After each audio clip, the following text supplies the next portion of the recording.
मेरे मायके में ऐसा करने की आपकी हिम्मत कैसे हुई? आज सोनम को चाचा के यहाँ शादी में जाना था। सुबह सुबह ही वो लोग सामियाना पहुँच गए। सुबह 10 बजे पहुँचकर देखा तो मैदान खाली था। फिर वह वहाँ पर हाल के पास पहुँची।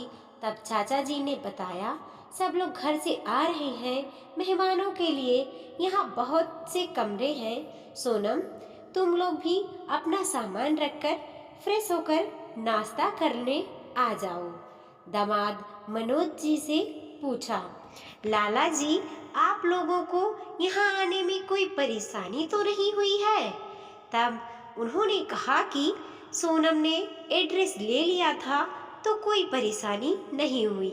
फिर चाचा जी ने बताया कि 10 बजे लगन चालू होगी, आप लोग नाश्ता करके तैयार हो जाइएगा, हम लोग फिर मिलते हैं। थोड़ी देर बाद तैयार होकर मनोज जी मार्केट निकल गए। उन्होंने सोचा कि यहाँ अच्छे कपड़े बच्चों को दिला देंगे। फिर जो मनोज जी बच्चों को लेकर नाश्ता करके निकले, वो शाम को सामियाना में पहुँचे। पूरे दिन में जो मेहमान और रिश्तेदार सोनम से मिलता तो वह यही पूछता, दामाद जी कहाँ गए?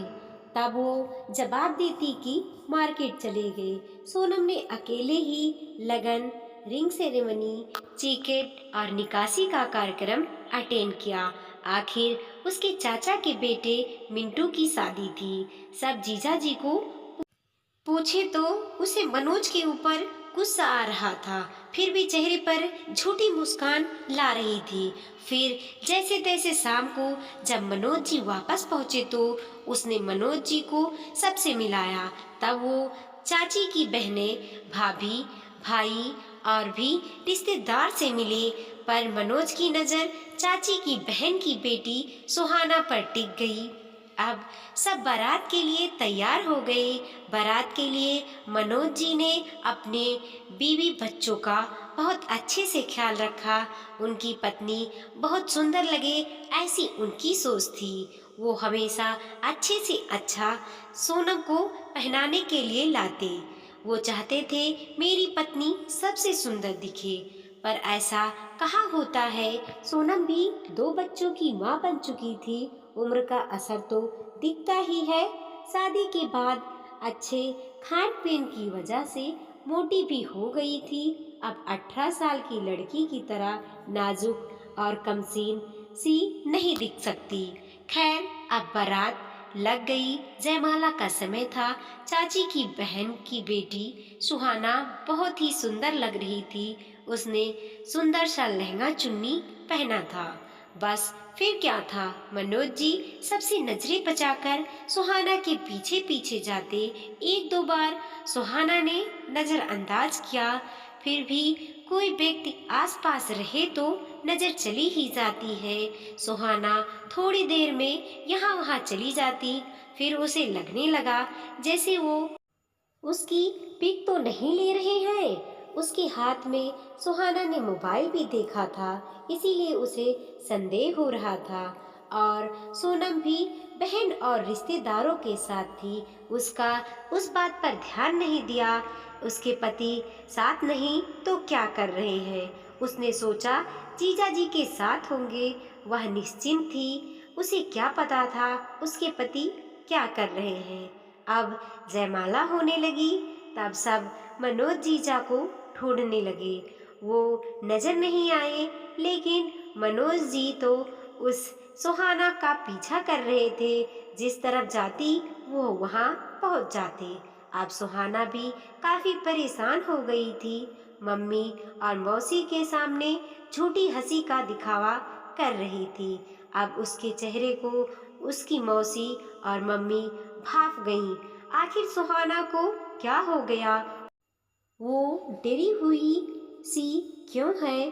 फिर उसे मौसी और मम्मी कमरे में ले गए और पूछने लगी, आखिर सुहाना बेटा, ऐसा क्या हो गया है कि खुश नहीं लग रही हो?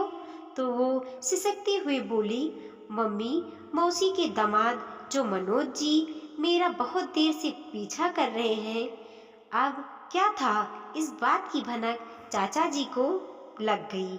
आखिर उनकी घर की लड़की की बात है।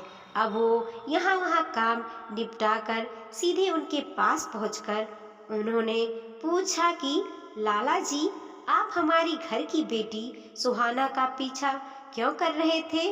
वो एकदम से सहम गई है। कृपया आप पद की गरिमा बनाए रखें। अगर आपने कोई फोटो सुहाना की ली है तो दिखाइए। फिर उन्होंने कहा, नहीं, मैं कोई पीछा नहीं कर रहा था। आप चाहें तो मोबाइल चेक कर लें। मैंने कोई फोटो नहीं खींची। फिर चाचा जी ने चैन की सांस ली। सुहाना की मम्मी और मौसी ने सुहाना से कहा, बेटा, मैंने बात कर ली है, अब तुम निश्चिंत रहो। फिर दूसरे दिन जब विदाई हो गई तब चाचा जी के पास आखिरी बार मिलने मनोज जी और सोनम पहुँचे। तब चाचा ने सुहाना से सामना कराया। सुहाना से पूछा, क्यों, रात में इन्होंने ही परेशान किया? तब तो उन्हें देखकर और जोर से रोने लगी। सब सकपका गए। तभी चाची और उसकी मम्मी ने कहा, मेरी बेटी को इस तरह परेशान करने की हिम्मत कैसे हुई? मेरी बेटी क्यों झूठ बोलेगी? तब सोनम ने बात संभालते हुए कहा कि हमारे जेठ का लड़का नवीन है, उसके लिए उसे पसंद कर रहे थे। तब चाचा जी ने कहा, लड़का लड़की को पसंद करने से पहले माता पिता से बात करनी पड़ती है, ना कि उसका पीछा करते हुए परेशान किया जाता है। फिर मनोज ने कहा, हाँ हाँ, मेरी गलती है, मुझे उसके पीछे पीछे नहीं जाना चाहिए था कि वह घबरा जाए। अब जैसे तैसे मायके में सोनम ने बात संभाल ली, पर उसने मम्मी पापा को बुलाकर ससुराल में सबके सामने ये बात रखी कि किसी के यहाँ पहुंचकर ऐसी हरकत करना शोभा देता है। मेरे मायके में ऐसा करने की आपकी हिम्मत कैसे हुई? अगर मैं वहाँ बात ना संभालती तो आपने तो मेरी और इस परिवार की किरकिरी ही कर दी थी। मेरे मायके व रिश्तेदारों के बीच आपकी क्या इज्जत रह जाती? कैसे हैं सोनम के पति जो दूसरे पर नजर रखते हैं? तब सबने उन्हें समझाया कि ऐसी हरकतें शोभा नहीं देती। बेटा, तुम्हारी इस घर के प्रति भी जिम्मेदारी है। तुम्हारे बीवी बच्चे हैं, कम से कम इतना तो सोच लेते। ये सब अपने पिताजी और सास ससुर के मुंह से सुनकर मनोज जी ने अपनी गलती मानी।